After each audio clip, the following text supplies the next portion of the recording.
عمر باو حيقول قبيوها يدور قبيوها تريش اللي حو وراق قرن بوهيست حيقول سوق قبيوها لسدي بالآخر markaan ku mirkaday markaa dhaafi waayay ayaa iska dhigay waxa war kan waa mid inkaar oo dhagaxay mid kale soo qaad kii markaa soo qaaday ninkii carbeede af carbeedka ka yaqaan ingiriisiga wuxuu ka yaqaanay fish tabadna wuxuu yimid Britain buu yimid hudeel buu ku soo degay hudeelka eriga fish buu ka yaqaanaa markuu yimaado kan tee cuntada ay ma wuxuu yiraahdaa fish fishki ayuu qaati ka joogsaday wax ush carabo meelaan joogay maalinta buu baabo isagoo ay baabo mid cabeed si alla oo dhoofiyo degdegsan ayuu la kulmay kif xaalad ya hala warbali war macrabad ha wariyo ingiriisiga soo ma taqaanid ha shawniku wuxuu aad u jeclaa caanaha allaha haduu alla yahay war caanaha waxa ingiriisiga lagu yiraahdo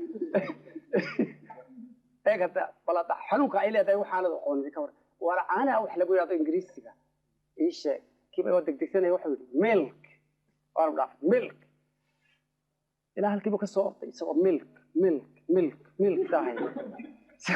سيانو اللاوي تبى تروح سفر التميسكي كينا واوي كل يوم حقوق أنا مركزو يدي ميلك تعاو وادينه كيف بقولي هوتر كون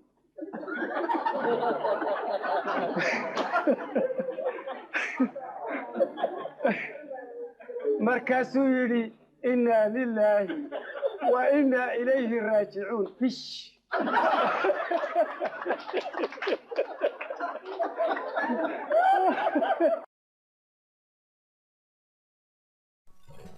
Englishka ku baro 6 bilood gudahood meel kastoo adduunka joogto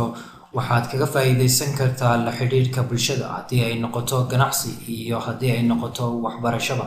qiimo dhimis ballaaran ayaan idin sameynay oo aad ka faa'iideysan kartaan uma baahnid inaad fasal fadhiisato oo aad iskuul aado waxaad kaga faa'iideysan kartaa mobilkaaga casharada qaab maqal iyo muuqaal ayaad ku helaysaa meel kastoo adduunka joogto goor kasta iyo goob kastaba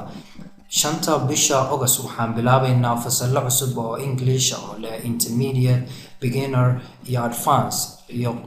qayb loogu talagalay qofka aan English hore soo baranin hel diploma 6 bilood waxaad nagala soo xiriiri kartaan nambarada xagga hoose ku qoran WhatsApp ayay wada leeyihiin waxaan idinku soo dhaweynaynaa Kasma Academy